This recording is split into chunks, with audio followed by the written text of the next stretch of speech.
Mr. Prime Minister, your comments on the recent statement by the Secretary General of the OAS regarding the ongoing process to resolve the Belize Guatemala Differendum. Yes, thank you.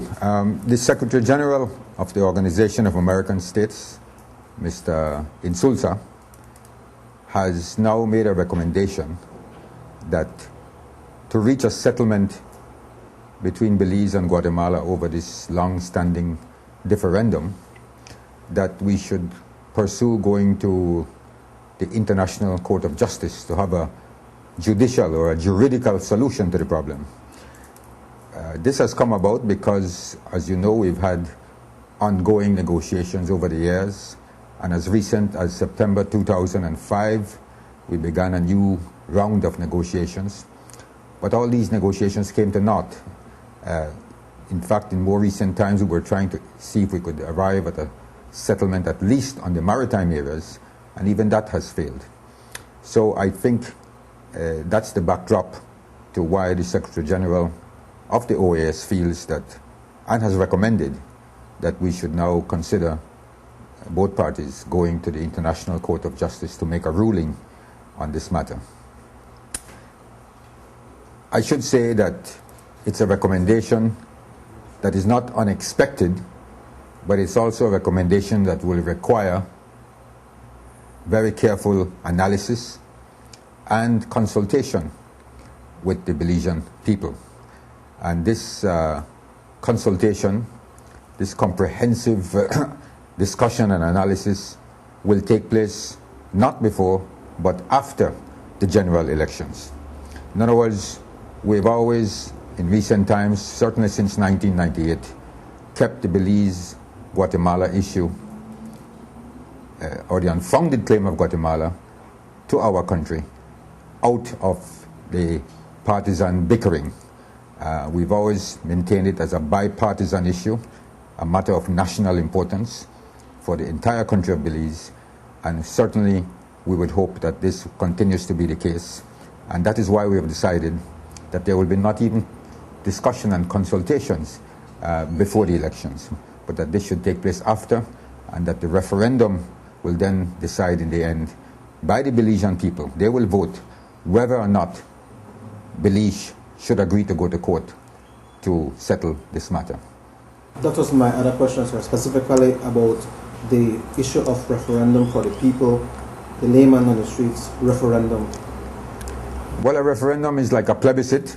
It's when all the people, 18 years and over, who are registered voters, will be asked one very simple question: do you agree that Belize, or something like this, that Belize and Guatemala should settle their differences by going to the International Court of Justice?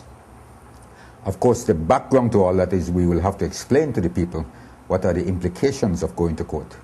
The basic implication is that once both parties agree to accept the court ruling on a binding basis, then we are bound by that decision. We've always maintained and believe that Belize has a very strong case. And it's not just me or politicians saying that. It is based on all the legal advice and expert advice that we've received over the years.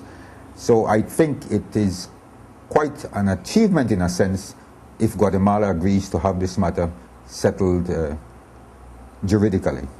Because I feel very confident that Belize has a very strong case, very strong ironclad case in maintaining our existing borders, which were established way back in 1859, defined.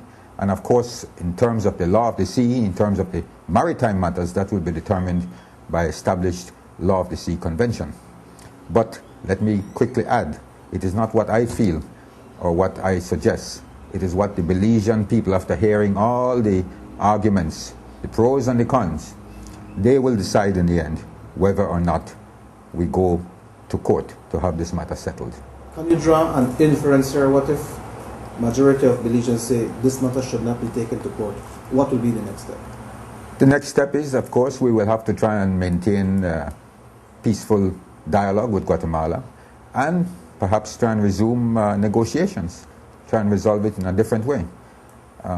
But of course, based on experience, we realize that we may never, if we follow that path, arrive at a conclusive settlement of this matter. Yes, so we know that Guatemala recently held elections. You have a new president. Do you think this will affect in any way the ongoing negotiations between the two countries?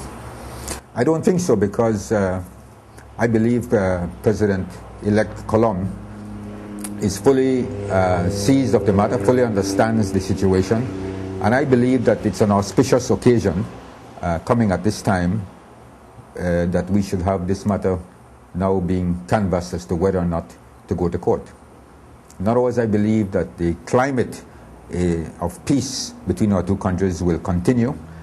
Of course, we'll from time to time will have these border incidents, which we are trying very hard to avoid happening, but we intend fully to maintain the integrity of our borders, and of course we will control and prosecute all cross-border activities, including the illegal cutting of chate or any other criminal activity that may, or trespassing that may occur on Belizean soil.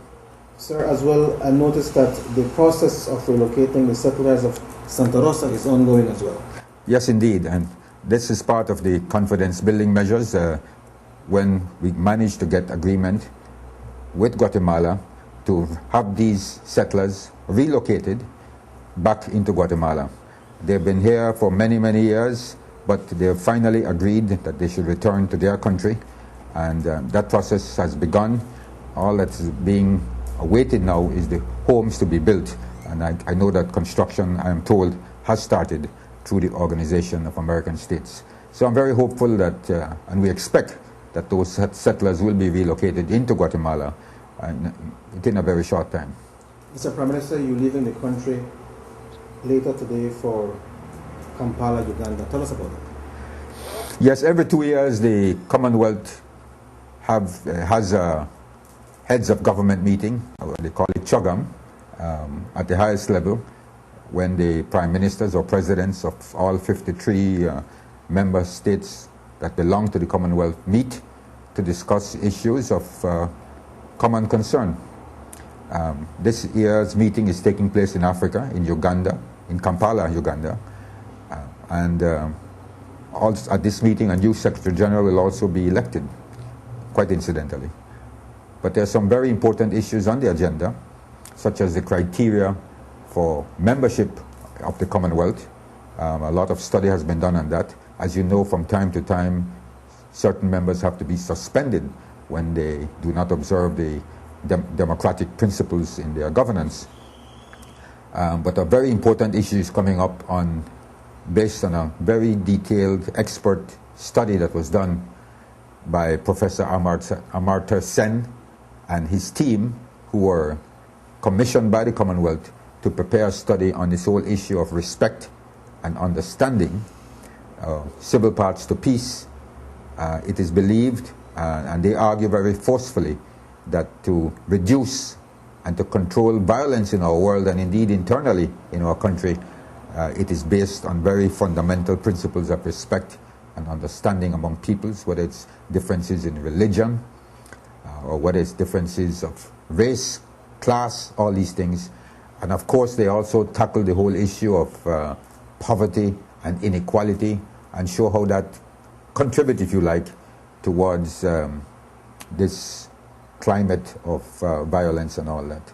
So I think it's important that we study these things, but also it's important for us to touch base with each other in the Commonwealth. I should say that for us, the Commonwealth, Belize being a member of the Commonwealth, is very important, because the Commonwealth, all 53 nations, rich and poor, Britain, Canada, Australia, New Zealand, they are members, but also very big countries like India, Nigeria, and of course the Caribbean, Commonwealth Caribbean, in the Pacific, all over.